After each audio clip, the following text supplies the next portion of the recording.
bahas tentang pendidikan sebagai pilar utama pembangunan nasional. Ada 3 sub utama yang harus kita bahas. Yang pertama, hubungan timbal balik antar pendidikan dan pembangunan. Pendidikan dan pembangunan memiliki hubungan yang erat dan saling memengaruhi. Keduanya membentuk sebuah proses dua arah di mana pendidikan mendorong pembangunan dan pembangunan memperkuat pendidikan. Mari kita bahas yang pertama, pendidikan mendorong pembangunan. Ada beberapa aspek yang mendukung. Yang pertama, meningkatkan kualitas sumber daya manusia.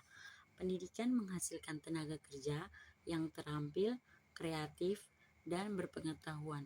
Sumber daya manusia yang berkualitas inilah yang menjalankan proses pembangunan di berbagai sektor seperti ekonomi, kesehatan, teknologi, dan pemerintahan. Yang kedua, meningkatkan produktivitas kerja. Pekerja yang berpendidikan cenderung lebih produktif, mampu menggunakan teknologi, serta menyelesaikan pekerjaan lebih efisien. Produktivitas tinggi berdampak langsung pada pertumbuhan ekonomi nasional. Yang kedua, pembangunan mendukung kemajuan pendidikan.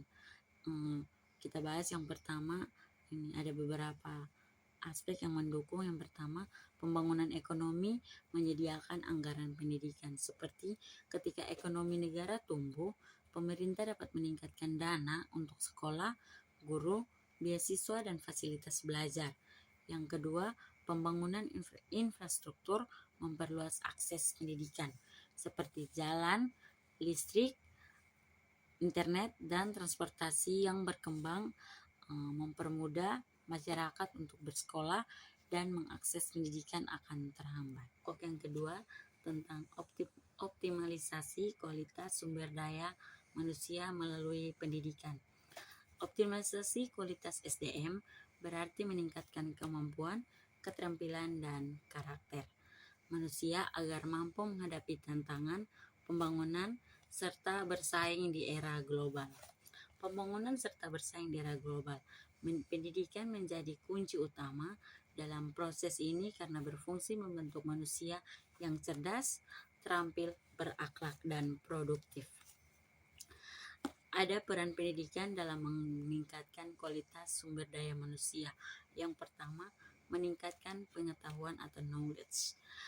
Pendidikan memberikan pemahaman dasar hingga keahlian khusus yang diperlukan dalam dunia kerja seperti sains, teknologi, ekonomi, dan lain-lainnya.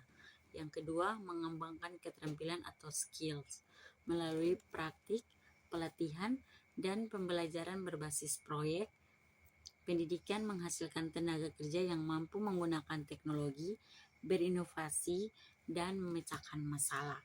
Yang ketiga, membentuk sikap dan karakter atau attitude. Pendidikan menanamkan nilai disiplin, tanggung jawab, kerjasama, etika dan integritas, nilai penting untuk produktivitas dan profesionalisme. Yang kedua, strategi optimalisasi kualitas sumber daya manusia melalui pendidikan. Yang pertama ada peningkatan kualitas guru.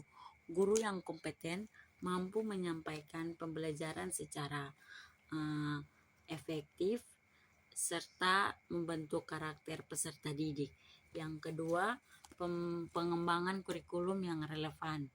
Kurikulum harus sesuai kebutuhan zaman dan dunia industri seperti literasi digital, STEM, kewirausahaan, dan soft skill. Yang ketiga, pembangunan sarana dan prasarana pendidikan. Fasilitas yang memadai seperti laboratorium, perpustakaan, dan akses internet mendukung proses belajar yang efektif. Terus apa dampaknya? Dampak optimalisasi sumber daya manusia melalui pendidikan ada yang pertama, produktivitas tenaga kerja lebih baik atau lebih meningkat. SDM yang terampil mampu bekerja lebih efisien dan menghasilkan output lebih baik. Yang kedua, pertumbuhan ekonomi lebih cepat. Tenaga kerja berkualitas mendorong inovasi dan pengembangan industri. Yang ketiga, kemiskinan menurun. Masyarakat dengan pendidikan tinggi memiliki peluang kerja lebih baik dan pendapatan lebih stabil. Ada tantangan dalam mengoptimalkan kualitas sumber daya manusia. Yang pertama, akses pendidikan yang belum merata. Yang kedua, ketidaksesuaian keterampilan dengan kebutuhan. Yang ketiga, industri. Yang keempat, minimnya fasilitas pendidikan di beberapa daerah. Baik, kita masuk ke subpokok yang ketiga, tantangan dan strategi pembangunan pendidikan di daerah modern. Pembangunan pendidikan di daerah modern seperti kota maju, kawasan industri, atau wilayah yang berkembang pesat memiliki karakteristik khusus. Meskipun fasilitas dan akses lebih dibanding daerah tertinggal, tetapi terdapat sejumlah tantangan yang harus diatasi agar pendidikan benar-benar optimal. Yang pertama, tantangan pembangunan pendidikan di daerah modern. 1. Kesenjangan kualitas antar sekolah.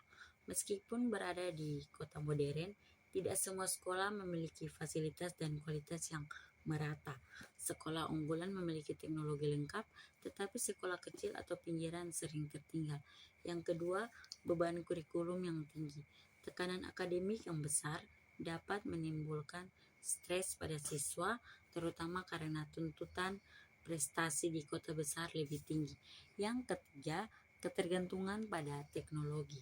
Pembelajaran modern membutuhkan perangkat digital, tetapi tidak semua siswa mampu memiliki gadget atau akses internet yang stabil. Perpindahan penduduk ke kota menyebabkan jumlah siswa meningkat drastis, sehingga sekolah mengalami kelebihan murid dan minim ruang. Kita masuk yang kedua, strategi pembangunan pendidikan di daerah modern. 1. Pemerataan fasilitas dan kualitas sekolah. Pemerintah harus memastikan semua sekolah memiliki sarana dasar seperti laboratorium, internet, dan ruang belajar yang layak. Bantuan dana dan program afirmasi diberikan kepada sekolah-sekolah kecil. Yang kedua, pembaruan kurikulum berbasis kompetensi masa depan. Kurikulum harus mengembangkan keterampilan abad 21 seperti literasi digital, kreativitas, pemecahan masalah, komunikasi dan kolaborasi, integritas STEM, coding, dan kewirausahaan. Yang ketiga, penguatan kualitas dan profesionalisme guru seperti pelatihan rutin tentang teknologi pendidikan, manajemen kelas dan pembelajaran inovatif, penghargaan dan insentif untuk guru berprestasi.